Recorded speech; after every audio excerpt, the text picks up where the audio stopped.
Magandang araw mga kababayan. Narito na ang pinakabagong ulat sa lagay ng panahon ngayong araw, June 6, 2026, Saturday. Patuloy na nakakaapekto ang enhanced habagat sa kanlurang parte ng bansa dahil sa impluensya ni Bagyong Esther sa Hilaga. Alamin natin ang mga pagbabago sa kilos at galaw nito. Sa long range forecast, meron tayong nakikitang mga posibleng bagyo na mabubuo. Para naman lagi kang updated sa lagay ng panahon, i-click mo lang ang subscribe button. Ngayong umaga, ang sentro ni Esther ay tinatayang nasa layong 380 kilometers north-northeast ng Itbayat, Batanes. Ang lakas ng hangin malapit sa sentro ay nasa 45 kilometers per hour, may bugso hanggang 55 kilometers per hour at ang central pressure ay nasa 1,000 hectopascals. Kumikilos ito pa east-northeast sa bilis na 15 kilometers per hour. Ibig sabihin patuloy na itong lumalayo sa pinakahilagang bahagi ng bansa. Pero kahit ganon, ang malawak na epekto nito sa habagat na siyang dahilan ng mga pag-ulan sa Luzon ay ramdam pa rin ngayong araw. Para sa heavy rainfall outlook dahil sa southwest monsoon, ngayong araw inaasahan ng 50 hanggang 100 millimeters ng ulan sa Ilocos Norte, Ilocos Sur, La Union, Pangasinan, Abra, Benguet, Zambales at Bataan. Bukas, nananatili pa rin ang 50 hanggang 100 millimeters sa Ilocos Norte, Ilocos Sur, La Union, Pangasinan at Zambales. Mahalagang tandaan na ang mga numerong ito ay forecast lamang sa mas malawak na lugar. Pero sa aktual na karanasan sa lupa, may mga lugar na pwedeng makatanggap ng mas mataas pa, lalo na sa mountainous at elevated areas. Sa mga kabundukan at matataas na bahagi, mas madaling mapiga ang moisture mula sa hanging dala ng habagat, kaya pwedeng mas lumakas at mas tumagal ang ulan sa mga lugar na iyon. At sinasabi din na maaaring lumala ang epekto dahil sa significant antecedent rainfall. Ibig sabihin, kung ilang araw nang inuulan ng isang lugar, mas mataas ang tsansa ng pag-apaw ng ilog, pag-ipon ng tubig sa mababang komunidad at pagguho ng lupa sa mga gilid ng bundok at matataas na kalsada. Ngayon, tingnan natin ang forecast weather conditions per area. Para sa Ilocos Region, Abra, Benguet, Zambales at Bataan, ang forecast ay occasional rains. Ang ibig sabihin ng occasional rains ay hindi lang ito isang saglit na buhos at tapos na. May posibilidad ng sunod-sunod na yugto ng ulan sa loob ng maghapon at may mga oras na hihina ang ulan pero may mga susunod na oras na lalakas ulit, lalo na kapag humigpit ang monsoon flow. Ang sanhi nito ay ang southwest monsoon at ang posibleng epekto ay flash floods at landslide dahil sa moderate to heavy rains. Sa Ilocos Norte at Ilocos Sur, dahil kasama sila sa heavy rainfall outlook ngayon at bukas, mas malinaw na sila ang nasa sentro ng mas aktibong pag-ulan. Sa La Union at Pangasinan, maaari ring maranasan ang mga yugto ng malalakas na buhos at kapag nagtagal ang ulan sa iisang lugar, mabilis tumaas ang peligro ng pagbaha. Sa Abra at Benguet, mas delikado ang landslide risk dahil sa terrain. Sa Zambales at Bataan, ang kanlurang lokasyon nila ang dahilan kung bakit madali nilang saluhin ang mas makakapal na ulap mula sa habagat. Para naman sa Metro Manila, Cagayan Valley, natitirang bahagi ng Cordillera Administrative Region,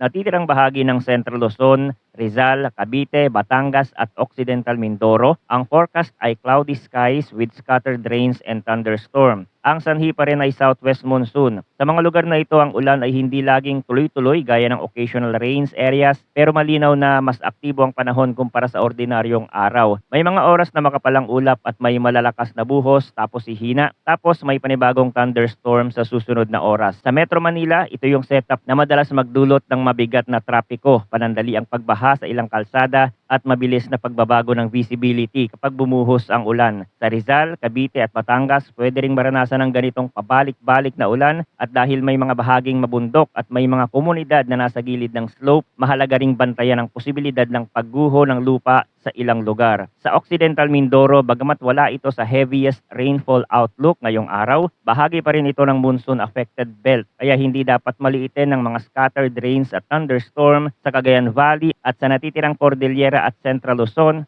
Pwedeng hindi kasing tindi ng sa Ilocos at Zambales ang ulan, pero posible pa rin ang moderate to heavy rains sa ilang oras kapag ang mga thunderstorm cells ay tumapat sa iisang lugar. Para sa natitirang bahagi ng bansa, ang forecast ay partly cloudy to cloudy skies na may isolated rain showers o thunderstorm, sanhi ng localized thunderstorms. Dito, mas paisa-isa ang tama ng ulan. Pwedeng sa isang lungsod o bayan ay maliwanag ang panahon, pero sa katabing lugar ay biglang bubuhos ang ulan. Posible ang flash floods o landslide due to moderate to heavy rains. Kahit localized ang dahilan, posible pa ring lumakas ang buhos sa maikling panahon kapag naging aktibo ang thunderstorm sa isang lugar. Kaya kahit hindi sakop ng haba habagat-driven rainfall corridor ang buong bansa, hindi ibig sabihin ay tuluyang wala ng banta ng ulan sa ibang rehiyon. Ngayon, pag-usapan natin si Bagyong Esther mismo at ang kanyang track at intensity outlook. Sa forecast, magpapatuloy si Tropical Depression Esther sa pangkalahatang galaw na pa-northeast patungo sa East China Sea. Maaari itong lumabas ng Philippine Area of Responsibility ngayong umaga. Sa susunod na 12 hours, inaasahang mananatili itong isang tropical depression at pagkatapos nito ay inaasahang magta-transition bilang post-tropical low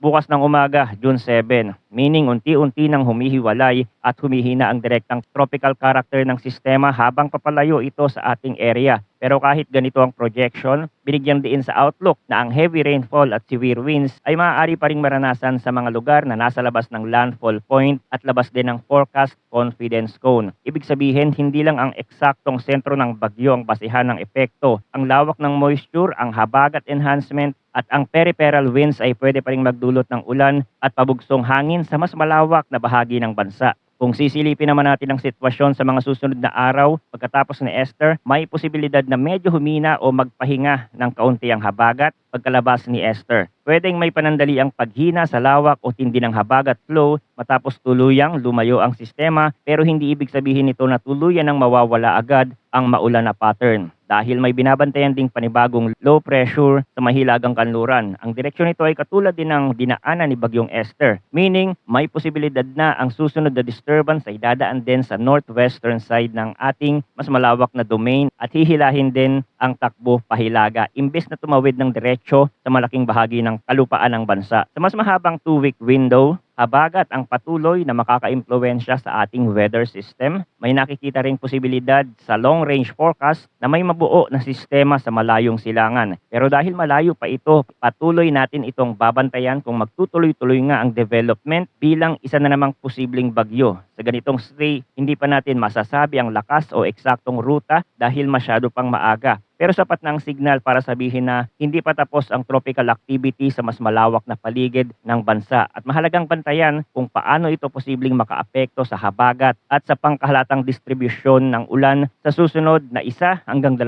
linggo. Sa practical na pananaw, ang pinakamalaking concern ngayon ay ang nagpapatuloy na ulan sa mga lugar na ilang araw nang apektado ng habagat. Sa Ilocos Region, Zambales, Bataan, Pangasinan, Abra at Benguet, hindi lang isang araw ng ulan ang usapan. Ang mas nakakabahala ay ang sunod-sunod na araw ng pagbabad ng lupa. Kapag ang isang lugar ay paulit-ulit nakakaranas ng 50 hanggang 100 millimeters ng ulan sa ilang magkakasunod na araw, mas tumataas ang posibilidad ng landslide at flash floods kahit hindi sobrang tindi ng bawat isang bugso. Sa mga mabababang bahagi, mabilis sa apaw ang tubig sa mga drainage, sa mga bundok at gilid ng mga kalsada, mas madali nang magkaroon ng pagbitak o pagguho ng lupa. Kaya sa mga lugar na kasama sa heavy rainfall outlook ngayon at bukas at lalo sa mga nasa high terrain, dapat mas seryosohin ang panganib ng prolonged rainfall. Manatiling nakatutok sa mga susunod na updates dito sa ating channel para sa pinakabagong impormasyon. Maraming salamat sa inyong panonood at mag-ingat po tayong lahat.